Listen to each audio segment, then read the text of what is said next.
Good morning, Venerable, ladies and gentlemen. This morning, I would like to talk about, you already know the topic, is it sinful to be rich?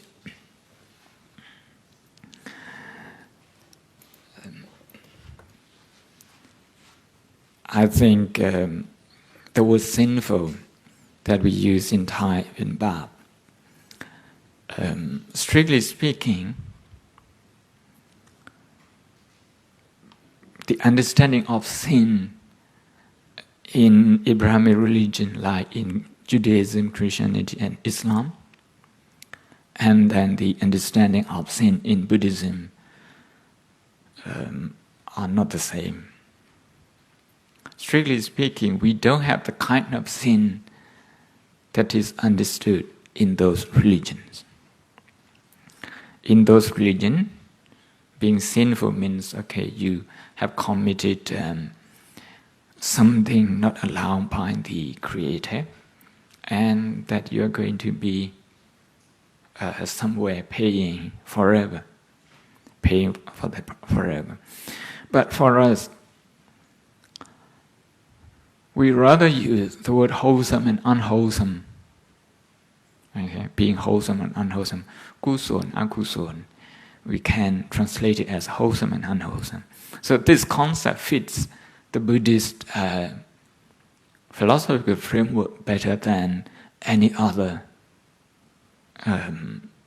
Western originated words such as sin. Leaving aside the concept of sin and just take it in a very general term, whether it's wrong to be rich and to be a good Buddhist at the same time. Is it possible to be a good Buddhist and to be rich at the same time? Some people will say, if you want to be a good Buddhist, you have to let go of everything, including your bank account. And but I suppose many of you here, you would like to retain your bank account, and you also would like to achieve, peace of mind. That is possible from the practice of the Dhamma. So to have it both ways, put it in a simple context.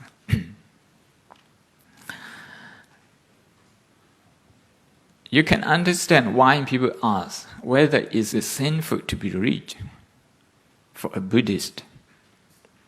Because people feel guilty inside their mind. They have a guilty consciousness. Because the Buddha said,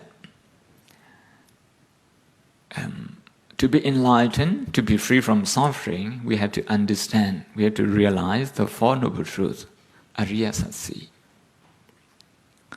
The Four Noble Truths teaches that there is problem in life, in this world, and the problem is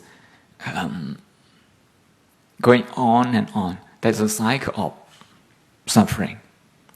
In order to get out of that, we have to rely on our own effort. And by relying on our effort, we will find out the cause of the problem, which is attachment. So the word attachment, is something Buddhists are very familiar with. If attachment is the cause of suffering, then detachment is the answer. It's the way to liberation. Detachment doesn't mean that, you are not allowed to have a Mercedes car, to have a Rolls Royce, and to have a nice house. Detachment.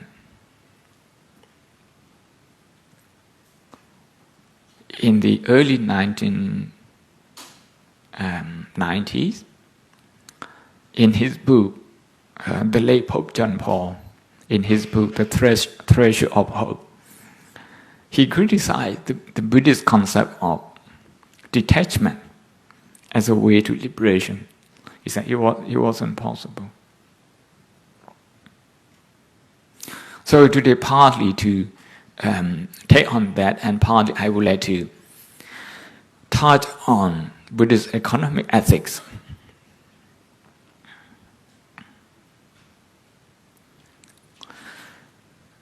Now, when we talk about attachment, that's also the Buddhist teaching that says all the evils in the world originated from 3 negative roots in the mind.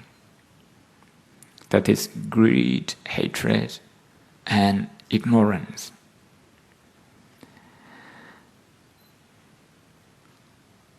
Here again, as a Buddhist, as a devout Buddhist, and as a business person, okay, you have a tug of war going on in your mind all the time, whether I'm doing it right. When I'm trying to get, my benefit increase, am I being too greedy? And being greedy doesn't make me a bad Buddhist, or even does it allow me to be even a Buddhist. This is the kind of guilt or the kind of confusion that goes on in many people's mind. I should say, not only the richest who have this this kind of sense of guilt, the poor as well. The people who are poor, they say, "Oh, is it due to my karma? Is it due to my past karma? Is it due to what? That I'm suffering now. I'm poor." They also have that kind of sense of guilt in themselves. So what I want to make, the first point I want to make here is that it's not just the people with